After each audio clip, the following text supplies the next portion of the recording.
Bueno, pues aquí tenemos a Victoriano. Victoriano, eres fundador de Graphex, fotógrafo aficionado también, Sí. ¿vale? Cuéntanos un poco de tus inicios, para los que no lo sepan, cuéntanos también qué es Graphex. Pues bueno, es una herramienta de analizar datos. La gracia es que ahora mismo hay dos categorías de herramientas para analizar datos. Unas son hacer y orientadas a construir dashboards o cuadros de mando, como le llaman en español, para monitorizar métricas. Y luego hay otras que son como notebooks de Python, que son más para que los científicos de datos, los data scientists, entiendan hagan analítica avanzada para hacer modelos predictivos o para entender un poco el por qué ocurren o cambian las métricas, ¿no? Entonces, nosotros lo que hemos visto es que el problema que hay ahora mismo es que los dashboards se han convertido en estándar, pero son tremendamente ineficientes para hacer analítica avanzada, porque no puedes transformar un poco los datos, aumentarlos con otras variables externas, no puedes hacer modelos predictivos, no puedes... Y para hacer visualización son muy malos, ¿no? Y en cambio, el problema que tienen los notebooks es que son código puro, ¿no? Y entonces hay mucha gente pues que son gente que tiene las buenas preguntas en su cabeza, no pueden directamente interactuar con los datos por sí mismos, ¿no? Entonces, todo esto viene mucho, conectando con lo que has dicho de la fotografía, porque yo, cuando era adolescente, me gustaba mucho hacer fotos y entonces me pasaba muchas horas usando software como Photoshop, ¿no? Que son softwares bastante complejos, que están orientados y diseñados para gente creativa, um, pero que requieren también requieren tiempo de aprender a usarlos, pero al mismo tiempo, como que una vez que aprendes algo, como que siempre te acuerdas cómo llegar a ello, ¿no? Y en cambio, aunque seas buen programador, hay tantas librerías hoy día que tienes que usar que acordarte de qué función puedes usar, dónde está, cómo es la sintaxis, qué parámetros afecta, hace que pierdas un poco esa sensación que sí que yo tenía haciendo fotos, ¿no? O sea, analizando, editando fotografía, que era tener ese flow con la interfaz de hago esto y ahora la interfaz me pide que haga esta otra cosa y el resultado además de la interacción es instantáneo.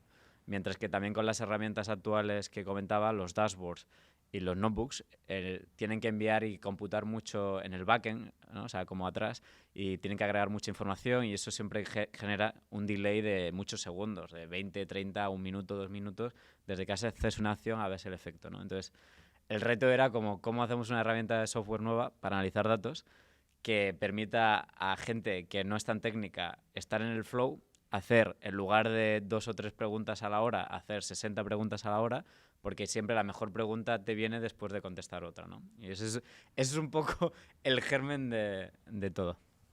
Y, a ver, Graphex, para el que lo haya usado, algo que recomiendo encarecidamente, veréis que es un producto de software con mucha componente de lo que se llama código cliente, ¿vale?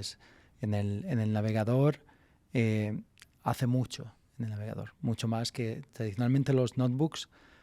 Pasan el comando y se ejecuta en un kernel en el servidor y tú ves el resultado, ¿vale?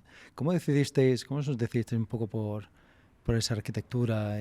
Esto yo creo que es un poco el secreto, efectivamente, de la herramienta. O sea, para resolver el problema que acabo de comentar, la solución pasaba por conseguir no tener que tener esa conexión que tarda tanto entre un servidor y el frontend, ¿no? Entonces, esto fue mi socio, que es súper buen programador, mucho mejor que yo, Miguel, que es el CTO de la empresa, el que decidió hacer pruebas y apostar y veía posible y que tenía todo el sentido que hoy día nos replanteáramos hacer un software más rico en el frontend. Yo creo que la mejor demostración de ello es Figma, ¿no? Que es el software que por defecto usan casi todos los diseñadores de producto hoy día y que también supuso un avance espectacular respecto al software que había antes como tipo Sketch, que era de cliente, ¿no? Entonces, al hacerlo en el navegador, pues permitía ser colaborativo y mil cosas más, ¿no? Ellos yo creo que fueron un poco los primeros que demostraron que eso se podía hacer, que se podía hacer una computación intensiva con dataset con muchos megas, porque imagínate cuánta información tiene, ¿no? Cuando estás haciendo un diseño de un producto y tal, ¿no? Entonces, eso nos sirvió un poco de referencia y luego Miguel estuvo haciendo pruebas y ahí dijo, hostia, pues sí que merece la pena, o sea, trasladar mucha esa computación al fronte. Lo malo es que tanto Figma se tiró como 5 años hasta que sacaron la primera versión para probar. O sea, se tiraron esto del MVP, de haz un MVP rápido. Pues bueno, cuando quieres hacer un software de este estilo, no se puede hacer porque no es un software que puedas hacer mezclando 4 librerías open source, sino que tienes que crear muchos componentes desde cero y eso lleva mucho tiempo, aunque tengas mucho dinero incluso, ¿no? Porque es difícil de parar. Para, a ver, también para el que no lo sepa, y imagino que todos conocéis Figma. Efectivamente, Figma, como comentas, la gran diferencia que tenía es que absolutamente todo lo que ves en pantalla no es solo que se muestra en el cliente, sino que además lo hacen en WebGL, lo hacen como si fuese un videojuego en 3 dimensiones. Lo que, de hecho, sorprendentemente, un poco paradójicamente, dibujar objetos en 3 dimensiones es fácil, relativamente hablando, pero dibujar objetos en 2 dimensiones, como una línea, una curva, es muy, muy difícil. Porque estás haciendo como pequeños trapecios ahí para que parezca una recta y bueno, y rasterizar fuentes es muy complejo, etcétera. Entonces fue mucho tiempo. A mí, aquí voy a jugar un poco de abogado del diablo, ¿eh? No sé hasta qué punto va a haber una eclosión de startups usando este tipo de tecnologías en el futuro. Y te explico por qué. Cuando salió, recordamos, ¿no? Cuando salió la primera versión de Gmail, fue como un antes y un después. Empezaba a usar el XML HTTP request, empezaba a usar como un nuevo tipo de tecnología que luego muy rápidamente adoptó casi todo el mundo para hacer aplicaciones más interactivas. Pero también tiene la particularidad de que eran muy simples. Google Maps fue el otro grande. Tenía la particularidad de que era muy simple, ¿vale? El concepto en sí. Y eso yo creo que ayudó mucho a la adopción. Una aplicación que programas en C++ o que programas en Rust, que compilas a ECMAScript, ahora WebAssembler, a WASM, que rasterizas en WebGL. Es como volver a la época de lo programo otra vez todo en plan nativo, pero para otra arquitectura, con más restricciones además. ¿Vale? Porque además te ves el CEO de Figma arreglando bugs en el navegador y, o sea, que no lo han tenido fácil, ¿eh? Entonces no sé hasta qué punto, y creo que se nota, ¿eh? Tú ves Figma, el antes y el después, ¿dónde están todas las startups usando este tipo de tecnologías? Yo solo os conozco a vosotros, que he también ido en esa dirección. Sí, no, es verdad. O sea, yo creo que es un reto enorme. O sea, no sé.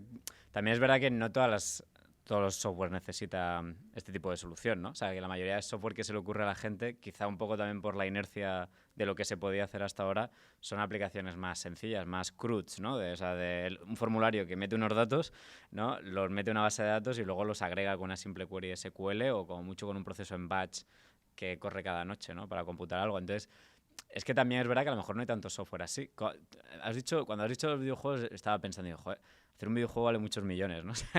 Cualquier videojuego vale, no sé, 50 millones de dólares o algo así, ¿no?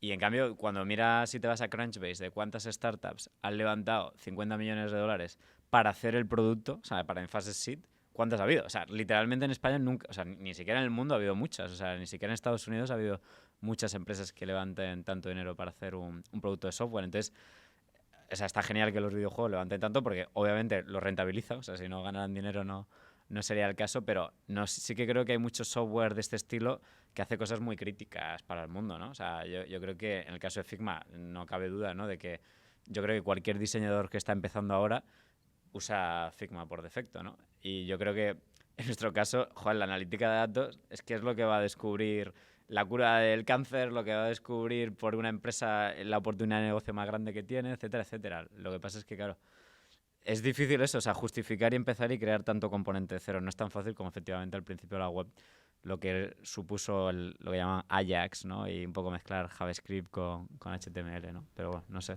Oye, Ojalá haya más emprendedores que se les ocurran ideas. Oye, y en vuestro producto, una de las cosas que también es diferenciador de Graphics es la facilidad que hay para clusterizar datos, para analizar datos y con un análisis que no siempre es sencillo o trivial, ¿eh? O sea, le pasas texto y es capaz de sacar un embedding del texto, capturar un poco el significado de ese texto y ponerle un espacio para poder agruparlo, para poder agrupar cosas que son similares, texto, imágenes, hacer proyecciones en solo 2 dimensiones.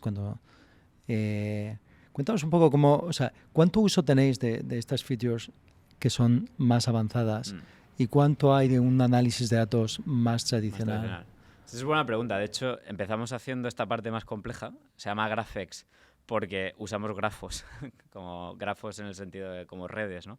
Para hacer reducción de dimensionalidad, que es básicamente cuando tienes o codificas algo con muchas variables, ¿no? O sea, por ejemplo, un cliente antiguamente, ¿qué sabía una empresa de un cliente? Pues sabía como mucho cuántos productos le había vendido a lo largo del tiempo, ¿no? O sea, en la base de datos que capturaban antes de los clientes era a este tío le vendimos una lavadora, el Corte Inglés, ¿no? Le vendimos una lavadora el 30 de octubre de 1998 y en 2002 le vendimos un televisor, ¿no? Y tenían ese tipo de información y a lo mejor, bueno, sabían si era un hombre o una mujer, ¿no? Y su año de nacimiento, ¿no? Para enviarle una carta por el cumpleaños. Yo creo que lo que hacemos hoy día tiene sentido porque de repente es un mundo muy rico en información sobre los clientes, sobre pacientes, sobre cualquier cosa, porque son más fáciles de capturar. La gente no se da cuenta, claro, pero cuando está usando cualquier software, todo hoy día se modeliza con eventos, ¿no? O sea, es un usuario, pues eso, ya no es solo lo que compra en una empresa, sino es cada clic, cada interacción que tiene con cualquier servicio o producto de esa compañía. Si lee un mail que le han enviado o no, si usa tal feature o no, si, o sea, un número infinito de variables, ¿no? Entonces, parte de lo que hemos hecho es tener en cuenta esa complejidad, esa riqueza de datos que hoy tenemos, poder usarla para precisamente predecir cosas complejas. O sea, cuando quieres predecir algo complejo, la economía es muy difícil de predecir o cosas sociológicas, pero porque sabemos, o sea, codificamos muy poco sobre la complejidad que tiene el mundo, ¿no? Entonces, un poco esto que dices de esas técnicas que hemos aplicado era precisamente porque nos parecía súper diferencial poder aplicar este tipo de técnicas que consisten en, pues eso, imaginaos un Excel, ¿no? En el que en lugar de solo tener el Big Data tradicionalmente ha siempre sido tener muchas filas, ¿no? O sea, es lo que la gente tiene en su cabeza cuando habla de Big Data, ¿no? Sabemos muchos millones de cosas que ocurren, ¿no? Pero ahora lo que también sabemos son muchas propiedades, muchas columnas, ¿no? Entonces, estas técnicas, pues, y además también datos desestructurados, o sea, que de repente puedes tener en cuenta, por ejemplo, imagínate que estás pensando en entender si un piso que quieres comprar es barato o no, simplemente sabiendo los metros cuadrados que tiene el piso, ¿no? Y cuánto vale el número de habitaciones, el número de baños y dónde está en la ciudad, te da normalmente un rango adecuado para saber, ¿no? Pero aún así siempre hay un rango, ¿no? De precio ahí, una dispersión en los precios que es donde está la ventaja competitiva de hacer negocio, ¿no? Entonces, cuando tú compras un piso, te fijas también en cosas que hoy día son muy difíciles de codificar estructuralmente, ¿no? Como, por ejemplo, pues entras al edificio, al piso y ves si es muy luminoso o no, si tiene muebles antiguos o no, si están las paredes mal, si tiene goteleo o no. Entonces, toda esa información que está en imágenes y que puede estar en el texto de una descripción, de repente con esta herramienta, esa información, creando embeddings, como decías, que es en lo que están basadas todas estas inteligencias artificiales de los transformers y de ChatGPT y todo esto, pues podemos juntar el dato estructurado limpito del metro cuadrado con... Han dicho en el texto que el piso es luminoso, ¿no? Y entonces puede el modelo aprender que si en los textos se dice luminoso, que eso es como un embedding, una representación, o mucha luz y tal, y está en tal zona, hay tal propiedad a la que ver. Y eso es un poco el por qué empezamos haciendo eso. Y ahora voy a que el problema que hemos tenido también es que la oportunidad ha sido que al empezar por lo más difícil, hemos hecho un software que es muy grande, o sea, muy potente, porque para soportar... Por eso es un poco lo contrario que te dice lo de ser lean, ¿no? Lo que te dice el ser lean es empieza haciéndolo fácil, ve validando y luego va haciéndolo difícil, ¿no? Vosotros no. Nosotros primero lo difícil y luego ya se verá. Haciendo difícil y luego hacemos lo fácil. Y es por un principio de que yo sí que creo que si no empiezas por lo difícil, es difícil que luego hagas algo muy grande, porque luego cambiar todo el core del edificio nunca se hace. O sea, somos sinceros. O sea, luego la realidad es que por una empresa luego cuanto más grande se hace, más inercia tiene, y en realidad paradójicamente tiene menos voluntad de hacer cosas de largo plazo, ¿sabes? O sea, porque hay más presión por toda la gente que tienes alrededor, ¿no? Del corto plazo incluso, ¿no? Entonces... A ti ese toro no te pilla, ¿no? A mí es que, ¿sabes qué pasa? Claro, que como Miguel y yo tenemos la ventaja de ser emprendedores, de haber empezado jóvenes, ¿no? Entonces, eso es una ventaja y una desventaja. Una desventaja porque sabes menos del mercado. Me la apunto, me la apunto. Bueno, tú eres un poco yo creo las cosas. Pero cuando tienes más años y has vivido, sabes más, entiendes más los problemas de negocio. Entonces, entiendes más qué es lo que la gente actualmente está demandando, ¿no? Y eso es una ventaja enorme. De hecho, la mayoría de gente que tiene éxito emprendiendo es 44 años o algo así, lo que dicen los datos, ¿no? Pero es verdad que los que hacen cosas más gordas, o sea, los que hacen productos disruptivos suelen ser más jóvenes. Y eso es porque precisamente por la inocencia de no saber cómo funciona el mundo, pues idealistamente piensas muy cómo te gustaría que fuera el mundo sin entender el corto plazo, ¿no? Y yo creo que a nosotros nos ha pasado eso. Entonces, ahora estamos aprovechando el core de lo difícil para hacer las partes fáciles, como hacer un gráfico de barras, pero infinitamente más rápido, más sencillo, ¿no? Y más intuitivo, ¿no? Entonces, esa es un poco la paradoja de Graphics. Nos hemos tirado como 3-4 años haciendo las tripas y ahora llevamos 2 años haciendo la parte fácil, que es la parte más fácil de empezar a vender. Pero bueno, ese es un poco el... Tengo que confesar que yo soy un gran creyente en el poder de la ignorancia. Sí. Bueno, esto cómo puede ser difícil, no puede ser tan difícil, ¿no? Y te tiras. Es que si no, yo creo que no te... Yo creo de verdad que si no fuera así, no se hubieran hecho casi ninguna cosa... Sí, tío. De verdad, ¿qué gran empresa ha creado productos disruptivos desde cero sin estar inspirado en startup? Porque puedes pensar, Apple hizo el iPhone, no sé qué. Pero estoy seguro que el iPhone cogió muchos elementos de gente mucho antes, ¿no? Que a lo mejor no llegaron a nada, ¿no? Entonces yo sí que creo que hace falta... O sea, que es una ventaja competitiva la ignorancia para hacer cosas verdaderamente grandes. O sea, lo creo un poco, la verdad. Bueno, yo creo que de los dos, ¿eh? Más arriesgado. Yo no descartaría tanto el ejemplo del iPhone en Apple, pero tienes en Google, tienes muchos también. Sí. Tienen un buscador, hicieron unos cuantos. Sí. Funcionan los dos, pero sí que tienes que... Sí que creo que tienes que tener cierta mentalidad de...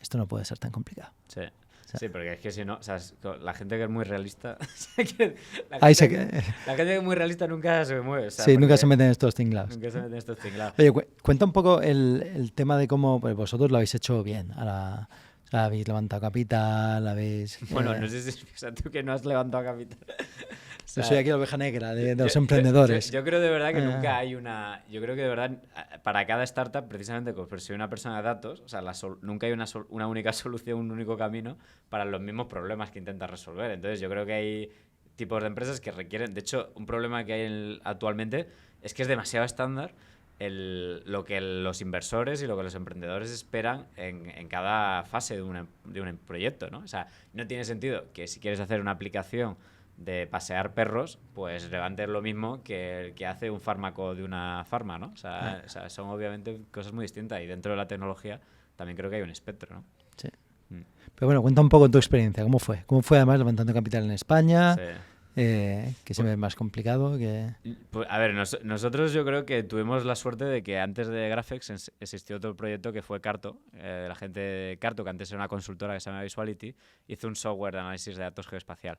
Y yo era muy fan cuando yo estaba en la carrera, para mí era, ya digo, como una referencia porque usaba el producto y hacía informática y digo, joder, o sea, este software mola de verdad, esta gente está haciendo de verdad algo potente, innovador y distinto. Y además tenían mucho en su ADN una mezcla entre diseño y tecnología, ¿no? Y entonces a mí eso me inspiró muchísimo, ¿no? Entonces tuvimos la suerte de que la gente de Carto, o sea, Miguel Arias, Sergio, que los conocía, fueron los primeros que creyeron un poco lo que queríamos hacer y fueron los primeros que invirtieron como angels. Y entonces de ahí vino Iñaki Arrola, que había montado un fondo pequeñito, que creo que era de 5 o 6 millones, que se llamaba Vitamina K, y de ahí él fue capaz, gracias en parte un poco a que la historia de Carto salió bien, a levantar un fondo más grande, ¿no? Creo que el primer fondo de CAFAN que nos invirtió era de 20-25 millones y ahora tienen uno hasta de 200 millones, ¿no? Entonces, yo creo que cuenta un poco lo que es un ecosistema, ¿no? Que es justo eso, hay gente que hace cosas, hay otra gente joven que desde fuera las ve y les resuenan, y luego esa gente le ayuda a los nuevos, ¿no? Y ojalá yo a futuro y tal. Y ahora, más adelante, pues incluso, fíjate, alrededor de gente como tú también nos ha ayudado mucho después, ¿no? Y es que esa es un poco la historia. Y al final ha sido, pues gracias a otros emprendedores principalmente y a inversores que confiaban en emprendedores que les servían un poco como de señal de si estos tíos son fundadores y técnicos y entienden de bien y creen en este tipo de proyecto, que yo como inversor tengo la humildad de no saber si esto es una maravilla o es algo mediocre, pues yo también los apoyo con dinero, ¿no? Y eso es un poco el tema. Oye, y estáis... tú vienes por aquí bastante, a Estados Unidos, ¿no? ¿Tenéis la oficina en Madrid? ¿Y estáis todos allí trabajando? ¿No tenéis a gente en remoto? Tenemos alguna gente en remoto. Desde la pandemia sí que nos abrimos a contratar a alguna gente en remoto, pero poca. O sea, somos ahora mismo 19 o 20, creo. Y creo que solamente hay 3 o 4 personas en remoto. Y la verdad es que yo soy bastante creyente de que cuando una empresa empieza... o sea, yo creo mucho en estar juntos en una oficina. Porque hay una cantidad de ideas. Sobre todo hay una cosa que... Esto lo ponía el otro día en Twitter leyendo un libro... muy interesante de unos japoneses que hablaban de cómo se compartía el conocimiento de las empresas japonesas, ¿no? O sea, son unos tíos que han hecho doctorado sobre ese tema, ¿no? Y la tesis principal del libro es que hay un montón de conocimiento. O sea, que una empresa es una máquina de generar conocimiento, ¿no? O sea, hablando con clientes, probando cosas y al final ese conocimiento convertirlo en un producto, ¿no? Entonces yo creo que la clave es que cuando tú estás en un espacio físico, o sea, mucho de ese conocimiento es tácito. Tácito es cuando no es fácil poner en palabras o en números lo que has aprendido, ¿no? O sea, si yo tengo una reunión con un cliente y le veo como su expresión y su cara de ante cuando le cuento algo le resuena más y acabo esa reunión y yo todavía estoy emocionado porque me he contagiado de esa emoción y yo se lo cuento rápidamente a un compañero en persona con la misma emoción y esa persona me puede responder, es muy distinto del proceso de hablo con mucha gente, pasan semanas, lo escribo en un Notion, lo comparto en Slack y alguien lo lee o no y lo lee sin un montón de esos metadatos que había ahí, ¿no? Y entonces yo creo que eso crea un nivel de motivación, que la motivación es el motor que hace que la gente se mueva y haga cosas, ¿no? Y esté alegre y contenta en el trabajo. Y entonces yo creo que a lo mejor cuando una empresa crece más y ya sabe mejor lo que hace, ¿no?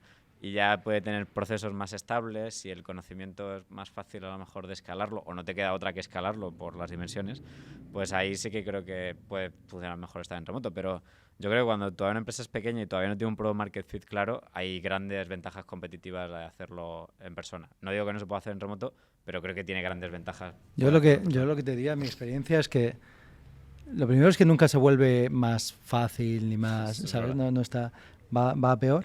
Y que Cuanta más gente va a peor. Sí, y va un poco por escalones. Creo que hay ciclos de... Ahora está la cosa un poco más ordenadita, pero estamos siendo muy lentos. Ahora estamos más rápidos, pero es más caótico. Ahora, ¿vale? Que creo que hay fases ahí de... Mi teoría personal es que yo no conozco a ninguna empresa que haya muerto por ser demasiado caótica. Y sí que conozco algunas que han muerto por ser demasiado burocráticas. Si hay que elegir entre los dos, yo prefiero un poco más de caos. Sí, ese es un buen punto. Yo también creo un poco en eso y la realidad es que tampoco, luego todas las empresas son cutres en el sentido de que todas las empresas tienen fuegos todo el rato. O sea, yo de verdad todavía no he conocido a nadie que esté en una empresa que diga, bueno, aquí es que todo funciona de maravilla, todo está súper engranado, tal, no sé qué. Entonces, siempre hay un punto caótico y lo que a veces hace la burocracia es enmascarar el caos, pero enmascararlo, no solucionarlo, ¿no? O sea, hacer como que no hay caos, pero sí que lo hay y se pierde la innovación y se pierde un poco eso, ¿no? Volviendo un poco al producto, a Graphex. Mira, a mí hay una cosa, hay muchas cosas que me han partido la cabeza con la inteligencia artificial, la generativa y la generativa de texto, de imágenes, toda, ¿vale? Y una de ellas es cuando te metes ahora en ChatGPT, le das un CSV y le dices, analízame estos datos, tal cual, ¿vale? Ya saca y dice, claro, hombre, mira, aquí tienes un outlier, un caso, ¿vale? Que se sale de la norma, lo ves en esta gráfica, te hace la gráfica y te hace el análisis como te lo haría un analista prácticamente. Entonces, aquí, claro, es un paso más elevado, un poco así que es lo que yo he visto hasta ahora en Graphex, que es una herramienta para hacer esos análisis. Vosotros eso... no sé, o sea, ¿a ti qué te parece? Bueno, o sea, yo, ya sabes, como tú, soy otro de que alucinado con el tema de la IA y convencido de que es transformador de casi cualquier software, ¿no? Entonces, la manera en la que nosotros lo hemos cogido es, ya hemos sacado esta semana justo la primera feature con cosas de AI que está orientada a transformar el dataset, ¿no? Entonces, lo que hace, parte de la gracia que tiene Graphex es que incita al usuario a dar mucha más metainformación sobre el CSV que tú acabas de decir, ¿no? O sobre su conexión a su BigQuery o lo que sea, ¿no? Entonces, la es que tú cargas el dataset en Graphex y automáticamente ves todos los histogramas, distribuciones, ¿no? Y puedes interactuar y te va sugiriendo cosas. Entonces, el usuario puede estar metiendo como, añadiendo una descripción, puede ponerle tags a las variables, o sea, puede como meter parte de esa metainformación. Entonces, Graphex chupa esos metadatos y entonces con OpenAI también automáticamente te sugiere, también con heurísticas que sabemos, ayudando de todo, de la inteligencia que tiene la propia modelo general, que es muy buena, más heurísticas que sabemos que el usuario puede tener, más los metadatos que pasamos, es muy rico como para sugerirte cosas. Y aparte el usuario también puede pedir algo específicamente. Entonces la ventaja que tiene Graphex es que todo lo que Graphex hace se serializa en un lenguaje propio del low code, ¿no? Que luego cada función low code se ejecuta más o menos rápido, más o menos eficiente, en función de la naturaleza de la función. Entonces, hay muchas de esas funciones que se ejecutan instantáneamente en el navegador con WebAssembly, están escritas en C++, se compilan y directamente se ejecutan, ¿no? Entonces, eso hace que la interacción sea mucho más guay incluso que la que tendrías con el propio ChatGPT, con el componente que tienen de Analytics, ¿no? O sea, la experiencia es que... O sea, por entenderlo. Entonces vosotros tenéis en Graphics, en el cliente, exponéis un montón de funciones existentes, Sí. le dais a ChatGPT, ¿qué es lo que le pasas? Le pasamos un poco como la documentación que hemos hecho, que desde el minuto 1 la hicimos muy consistente, ¿no? O sea, cada función, o sea, cada paso de ese tiene como un YAML propio en el que tiene qué inputs de data types tiene, qué parámetros tiene y cuál es el output que hace, ¿no? Entonces nosotros le pasamos toda esa documentación de esas 100 y pico funciones que tenemos, ¿no? Y entonces con ese contexto la IA ya sabe un poco cómo usar esos building blocks para hacer una respuesta. La ventaja que tiene Graph respecto a OpenAI es que OpenAI en esencia lo que hace es ejecutar scripts de Python, ¿no? Y entonces, claro, el output que hace pues siempre está limitado a un gráfico estático de una librería tal, o el input que da siempre es pues como es Python y sin extensiones, o sea, está en un sandbox. Exacto, entonces la ventaja que tiene Graph es que muchas de estas funciones que tenemos son lo que llamamos fast steps, que se pueden ejecutar en el cliente. Entonces, el resultado es instantáneo, ¿vale? Y además se te genera un componente visual, gráfico, interactivo por el que puedes seguir y que probablemente te va a ayudar mucho a pensar cuál es la siguiente pregunta que le quieres hacer al chat, ¿no? Porque es que es un poco, o sea, la IA es maravillosa para cuando alguien es muy bueno haciendo preguntas, pero es que lo más difícil es hacer las buenas preguntas, ¿no? Entonces, es verdad que le puedes decir a la IA, sugiéreme cosas que hacer, y probablemente es mejor que la mayoría de personas, ¿no?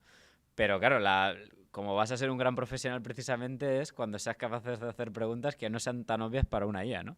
Que vienen mucho precisamente yo creo, de crear una buena interfaz que te condiciona a eso, ¿no? O sea, si algo hemos aprendido, o sea, los últimos años la economía ha estado muy marcada por esto del behavioral economics, ¿no? Que son Daniel Kahneman, ¿no? Y Tversky, que ganaron un Nobel porque demostraron que los humanos no nos comportamos de manera racional y como si tú vas a un restaurante y ponen determinada tipografía, no sé qué cosa o lo que sea, te condicionan mucho en el dinero que estás dispuesto a dar de propina. O sea, así es como funciona el marketing, los anuncios, ¿no?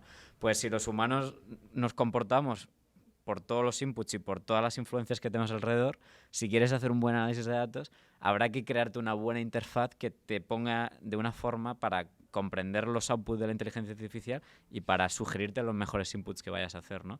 Y yo creo que esa es la experiencia de Graphes, o sea, aprovechar lo que tiene la IA, la misma inteligencia que tiene OpenAI, que expone vía su API, pero con una máscara, con una capa que está más pensada. Es un poco como, yo creo, lo que estáis intentando hacer vosotros también, ¿no? De hacer un buen editor de imágenes, ¿no? O sea, hacer un buen editor de imágenes va más allá de usar la API propia de Dalí, sino, oye, dame más herramientas que interactúen con otras cosas, ¿no? Con otros elementos para crear un buen software, ¿no? A ver, la gran diferencia creo es que en algo como Graphics, que aunque sea loco no deja de ser un mini lenguaje de programación, o en algo como Python, que usa para extraer conclusiones, gana mucho teniendo una parte interactiva. El ChatGPT, para mí, mentalmente lo que hace es como, me da la impresión de que hace un poco como programar de memoria, ¿no? Programa, lanza el código y cruza los dedos esperando que funcione, y es muy bueno en ese sentido. Y la innovación de OpenAI cuando le meten hacen una versión un poco ulterior, que es la variante Code Interpreter, que lo que hace es que ChatGPT escribe código, lo ejecuta en un sandbox y le dicen si ha funcionado o no ha funcionado, le dejan ver la respuesta y le permite iterar el prompt. ¿Vale? Esa parte es la que no me ha quedado claro. ¿Vosotros dais ese feedback a ChatGPT? Sí, nosotros también intentamos ejecutar el código y si no funciona, pues volvemos otra vez a intentar darle el feedback a la API. O sea, funciona un poco de la misma manera. Pero vamos, en general, como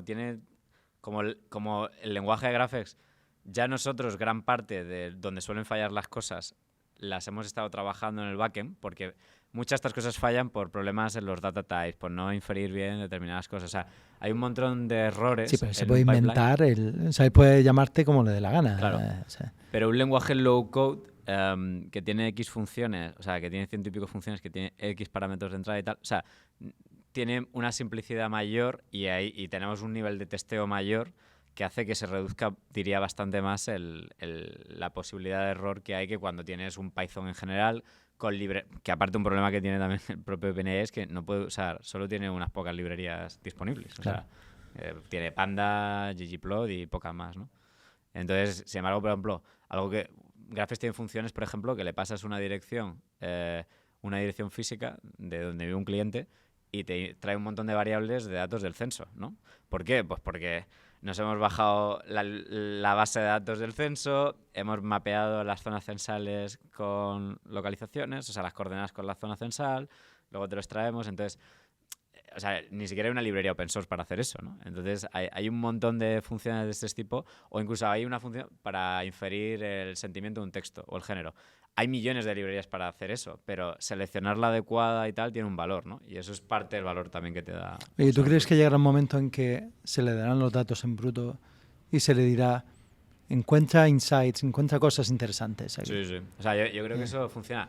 Siempre, obviamente, va a ser más interesante porque algo es interesante o no según un contexto, ¿no? O sea, quiero decir, si tú me das a mí, pues yo qué sé, información sobre tus clientes, para mí puede ser interesante saber cuántos clientes tienes de cada país, ¿no?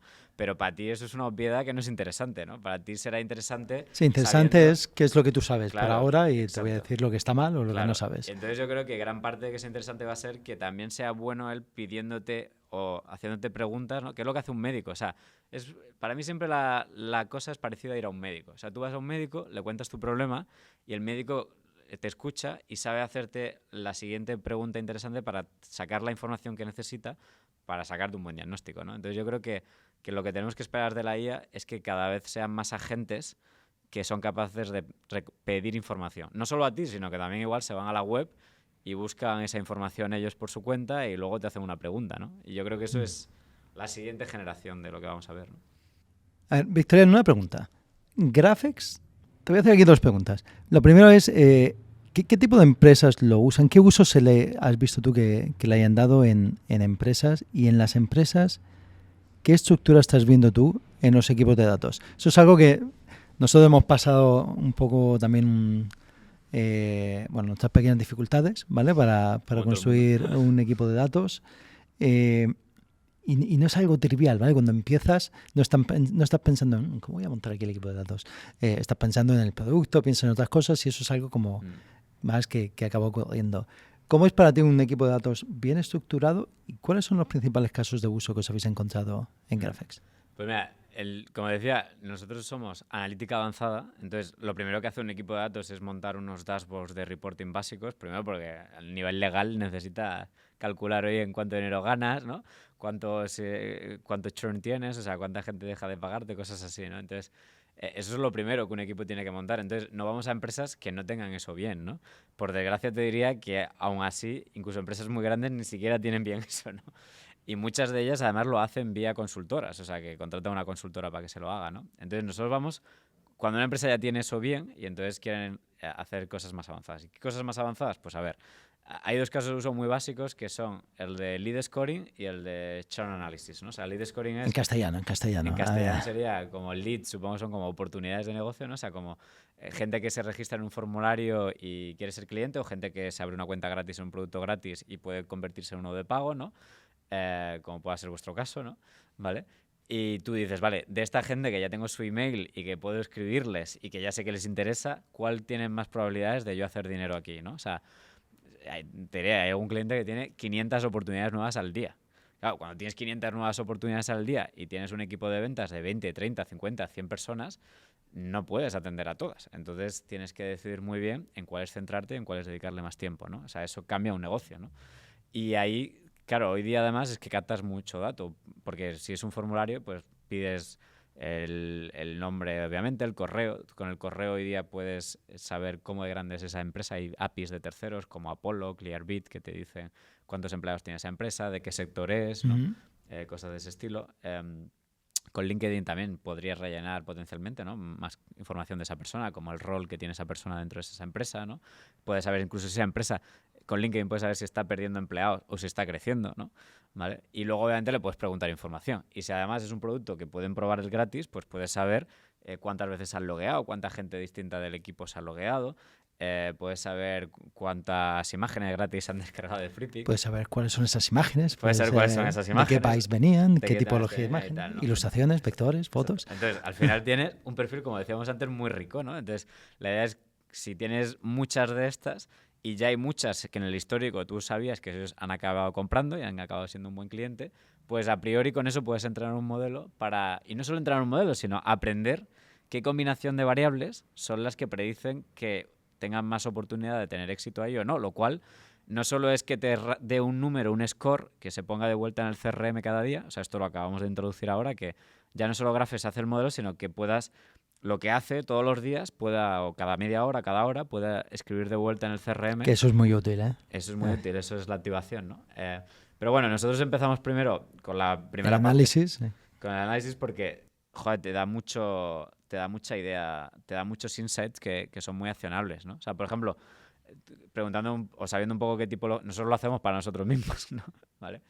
Y fíjate, algo que he visto es que la gente que se registra y prueba el producto entre las 9 y las 11 de la mañana tiene una probabilidad de tener más de 3 sesiones, que eso es lo que predice que quieran comprar, por cierto, como un 30 o 40% más alta, ¿no? Entonces, no estoy seguro de cuál es el porqué. Mi sospecha es porque a esas horas la gente está más fresca, ¿vale? Entonces, como es un producto que requiere cierta concentración y sabemos también que la gente a partir de las 2, 3 de la tarde ya su cerebro está frito. No da. No da. O sea, literalmente... ¿Pero las 3 sesiones las hace en el día, en el mismo día? ¿O? No, las 3 sesiones o sea, pueden ser a lo largo de 1, 2, 3 semanas, ¿no? O sea, eso es una pseudociencia, entonces. No, ¿por qué? O sea, es un dato que veis, pero, o sea, pero la explicación, o sea, y eso lo acepto. La explicación de que es porque están más frescos. No, yo digo en la primera, o sea, que la probabilidad de que si la primera activación tú llegues a tener 3 sesiones, o sea, que vuelvas a usar Graphex, sí, es mucho más alta si el primer día, en la primera sesión, es ¿vale? Entre las 9 y las 12. La hizo entre las 9 y las 11 de la mañana. Entre las 9 y las 11. Hombre, a ver, lo otro, claro, si fuera el mismo día, claro, obviamente, si no empiezas pronto no te da tiempo a tener una tercera sesión, ¿no? Pero no, esto es que llegues en cualquier momento a tener 3 sesiones, ¿vale? Sí. Que quieras que no, te voy a decir como que el primer día pilló algo, ¿no? O sea, como que algo le hizo clic como para decir, me merece la pena seguir intentando usar esto, ¿no? Es curioso porque un problema clásico que hay, sobre todo cuando hablamos de compras, es que desgraciadamente suele haber tan pocas comparado con visitas o algo así, que necesitas muchísimos datos para tener algo sólido. Está muy desbalanceado, que se llama, ¿no? Entrenamiento. Sí, o sea, algo muy clásico es si intentas hacer un análisis con 100 compras y pretendes llegar a que los lunes de 9 a 10 es lo que tiene mejor resultado, eso es aleatoriedad. Cuantas más variables tienes en cuenta en el análisis, necesitas muchísimas más observaciones para poder hacer un modelo. O sea, eso es así, porque un modelo no puede, o sea, intuitivamente, ¿no? Si tú haces muchos grupitos de gente que ha entrado a las 9, a las 11 y que además es de esta industria y que además ha dicho en el formulario que usa Excel y SQL y además no sé qué, o sea, si empiezas a hacer combinaciones, esos grupitos son tan diminutos que es imposible que el modelo pueda generalizar y extraer ninguna conclusión que no sea pseudociencia, ¿no? Entonces, ese es un poco por lo que Graphex, primero antes de hacer el modelo, es muy útil poder explorar los datos combinando variables, porque así puedes decidir bien qué variables te dan más valor para los pocos datos que tienes para poder hacer un modelo robusto, ¿no? Y eso es parte de la historia, ¿no? Pero bueno, volviendo a la pregunta, sí. El lead scoring es un buen ejemplo, que también es primo hermano de la segmentación de clientes, porque la segmentación de clientes también es importante cuando haces campañas de marketing y cosas así, ¿no? O sea, decir, si pudiera dividir a mis clientes en 3 o 4 grupos, ¿no? Pues tienes que pensar siempre en un grupo relativamente pequeño de clientes, porque tu comunicación, si es demasiado genérica, no hace clic con nadie. Y si es demasiado específica y es demasiado, no es escalable, o sea, no necesitarías mucha gente y pierdes un poco el sello de identidad, ¿no? Entonces, y para los que nos están escuchando, o sea, alguien que diga, mira, no entiendo absolutamente nada de lo que estás contando, pero me interesa lo de saber qué cliente van a comprar. Sí. ¿Tiene esperanzas de hacer algo con Graphex hoy o en el futuro? Claro, necesita, y ahí respondo un poco a tu pregunta de lo que me preguntabas de qué equipo necesita, ¿no? O sea, si no tienes ni idea, obviamente necesitas alguien que tenga algo más de idea, ¿no? Y ahí, claro, ahí lo que yo creo que si quieres llegar a hacer este tipo de sofisticación de análisis, lo que necesitas, bueno, también por terminar, aparte también está el de churn, que es muy parecido al lead scoring, pero de los clientes actuales, ¿quién tiene más probabilidad de dejar de pagarte, ¿no? Y es muy parecido. De hecho, usas casi las mismas variables más lo que ya sepas por ser cliente, ¿no? Pero bueno, que lo que necesitas es alguien, o sea, necesitas un equipo para empezar de data engineering, que se llama, ¿no? Que es un equipo que sea capaz de coger datos que vienen de fuentes muy diversas, como de tus campañas de emailing, los eventos de los usuarios, el CRM de transacciones que haces con el tal, todos esos datos que están en sistemas hoy día en silos, ¿no? O sea, están en sistemas que no se pueden hablar entre sí, tienen que enviarse a lo que llaman un data warehouse, que no es más que una base de datos modernilla como BigQuery o Snowflake, ¿vale? Bueno, Centralizada, sí. también la puedes mandar a un Postgres si quieres, ¿no? De hecho, nosotros usamos Postgres. Felicidades. Sale más barato. Sale más barato, ¿no? Y tampoco pasa nada, ¿no? O sea, si no tienes billions de tal, puedes usar eso, ¿no? Y luego lo que la gente usa mucho es, por ejemplo, dbt, que es una librería open source, que se está convirtiendo un poco en el estándar para hacer los joins entre todas esas tablas que has metido en el Data Warehouse, a hacer agregaciones, ¿no? Y poder tener una tabla en el que cada fila es un cliente y cada columna es muchas propiedades que sabes de ese cliente. Y bueno, y eso pues seguir un proceso como se hace en el desarrollo de software, con control de versiones, composability, ¿no? Como que haya ciertas abstracciones que permiten equivocarte menos, ir más rápido, trazar mejor los errores, ¿no? Vamos, que te deja escribir SQL en Git. Bueno, tener trazabilidad, sí, hacer Jinja, que es como una librería que usan, ¿no? Pues para que no te salga un churro de query que sea ilegible, sí. ¿No?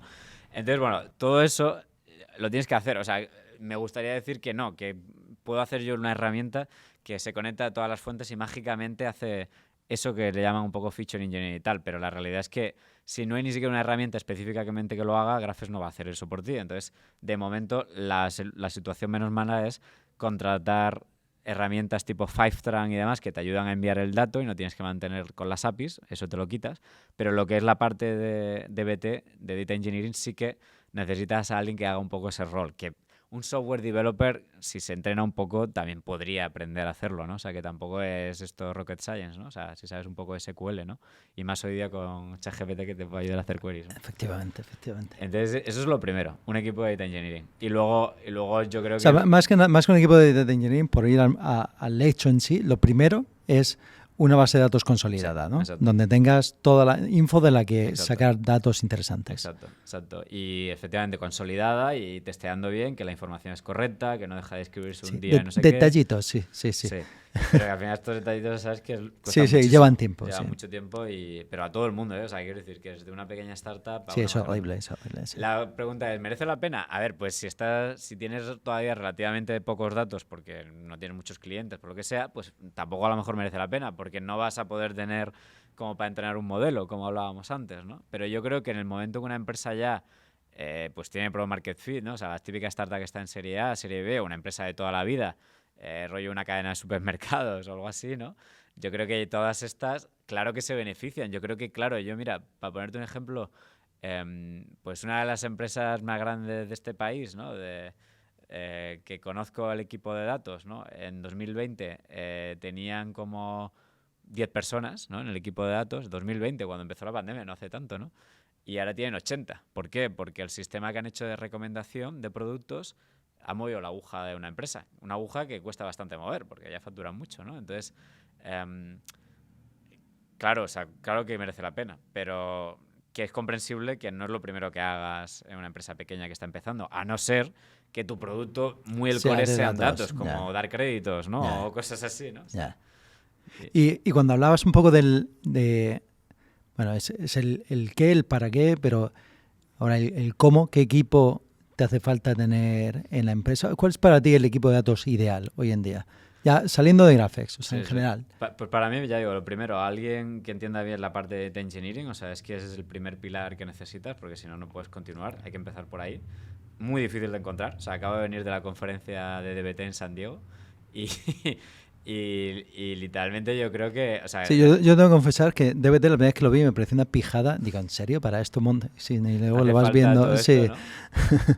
Pues sí, pues fíjate, así es y se está convirtiendo en estándar, pero que vamos, que es dificilísimo. Como es tan nuevo, no hay casi gente con experiencia. Entonces, tienes casi siempre, aunque seas una empresa muy grande, casi tú un poco dar tiempo a gente para que se forme en ello, ¿no? Porque no hay casi profesionales que puedas encontrar, ¿no?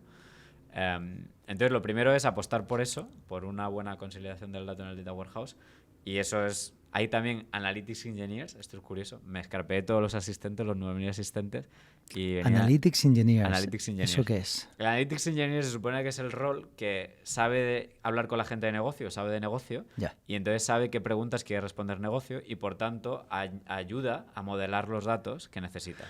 Entonces, es una figura bastante importante, porque si solamente tienes un Data Engineer que no habla con negocio... Yo te voy a confesar que para mí, de lejos, la forma más eficaz de hacer esto es meterte en la base de datos y hacer tú las queries. Claro. Porque es que la gran ventaja que tienes haciéndolo tú es que te van surgiendo preguntas conforme vas viendo los datos. ¿Vale? No tienes claro, como una gran pregunta que lanzas. Es lo que decía yo antes. Vale. Las mejores preguntas vienen de hacer más preguntas. Sí. Y es una gran ventaja el poder meterse, poder escribir el SQL que necesites, ver la respuesta, ver lo que te choca, seguir evolucionando. Exacto. ¿Vale? Y eso yo creo que a mí me impresiona un poco en grandes equipos se pierde un poco. Claro. ¿Vale? Pero por eso necesitas tener una persona que tenga la cualidad de saber y entender el negocio y al mismo tiempo de saber escribir queries SQL y de modelar datos, ¿no? Sí. Y lo otro que estoy apreciando cada vez más creo que es importante que esas personas estén muy metidas en esto de la empresa. Porque al final, algo de lo que me he dado cuenta es que cuando te das cuenta de un fallo en datos, te das cuenta porque tienes tanto contexto que enseguida te choca. ¿Vale? Y las personas que están metidas ahí en un cubículo simplemente mirando lo que dice la base de datos no se enteran de eso. Exacto. O sea, es cuando has hablado con mucha gente, cuando sabes más o menos por dónde van los tiros, cuando tienes una buena idea intuitiva de qué tiene que valer cada cosa, cuando hay algo que se salga lo puedes señalar.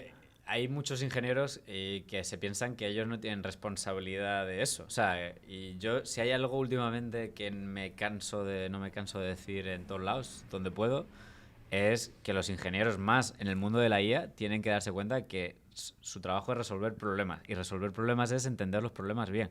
Y eso significa que tienen que hacer preguntas a negocio y entender bien negocio e incluso imaginar problemas de negocio. O sea, y es que de verdad, por mucho que parece obvio y se dice, todavía hay muchos ingenieros que se creen que su trabajo es traducir unos requerimientos muy bien definidos en un ticket de Jira en código. No, nunca funciona. Pero ni para ingeniería, ni para software, claro, ni para datos. Pero es que de verdad que... Es que no sé...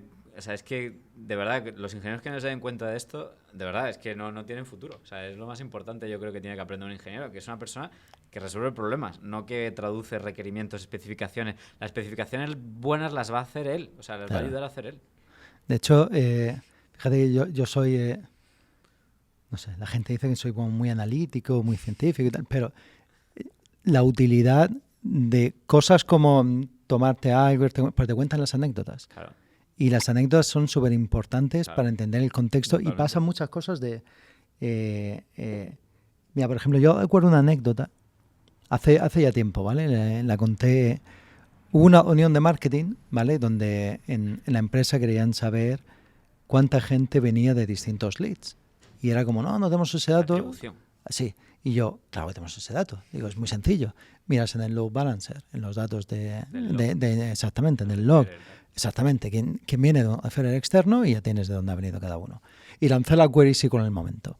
Y recuerdo que hice zoom en un comprador, ¿vale? Cogí, mira, aquí tienes los que van a pricing y filtré los que van a pricing. Y vi un comprador y recuerdo que en el momento, lo veía en la pantalla y digo, hostia, venía de directo, luego SEO, directo, tal, SEO. Y luego fue a la página de pricing y rompe la sesión y viene de esta atribución nueva y compra. Digo, y bueno, ya está, ¿vale? Sentido, ¿no? Y luego viene, tú fíjate un poco el tema de las anécdotas, ¿vale? Y luego viene 2 semanas después de rebote, estaba yo en copia de varias facturas que tenemos y había un proveedor de enlaces referidos, efectivamente, y me viene la factura. Y yo sabía que habíamos quedado en que le íbamos a pagar un 10% de los suscriptores que nos trajese. Parece un win-win, ¿vale? Si me traes más gente, pues te pago más. Y una factura de 11.000 euros. Y le digo, mira, jamás, o sea, este tío no me ha traído 100.000 euros en suscripción, vamos, ni de coña. Yo no veo que haya cambiado. Exactamente, haya estábamos subido. más o menos igual. Eso no había subido 100.000 euros y llevaba 2 meses, ¿vale? Y ahí hubo un momento en que se iluminó la bombilla y dije, hostia, espérate, aquel vino por este afiliado, ¿vale? Y empiezo a mirar el afiliado, cuáles eran los third parties por los que nos traían datos. Y vuelvo al caso este y era alguien que había instalado un plugin en Chrome que lo que hacía era buscar automáticamente descuentos y códigos de afiliación. Entonces el usuario se lo instala para que le ponga automáticamente descuentos y el que lo ha instalado se pone la atribución. Entonces el usuario iba a comprar a la página de compra. Este plugin hizo que comprase con un descuento y que la atribución se atribuyese a un tercero. Por eso venía con sus directos de todos los sitios. Sí. Entonces era un fraude, nos estaba chupando 11.000 euros, fraude total. Bueno, Victoriano, pues muchas gracias por tenerte aquí. Unas últimas palabras antes de... lo que hay, antes de irte. Sí, antes de que te echemos. Se avisa, pero nada, muchas gracias por invitarme. Está curioso que siendo yo de Granada, tú estando en Málaga, estemos aquí en el otro lado del mundo. En San Francisco, ¿a que sí? ¿Quién nos lo iba a decir? ¿Quién nos lo iba a decir, verdad? La próxima vez en Málaga, en Madrid o en Granada, ¿vale? Sí. Pues nada, muchas gracias por invitarme. Venga, a ti, muchas gracias. Saludos a todos. Chao.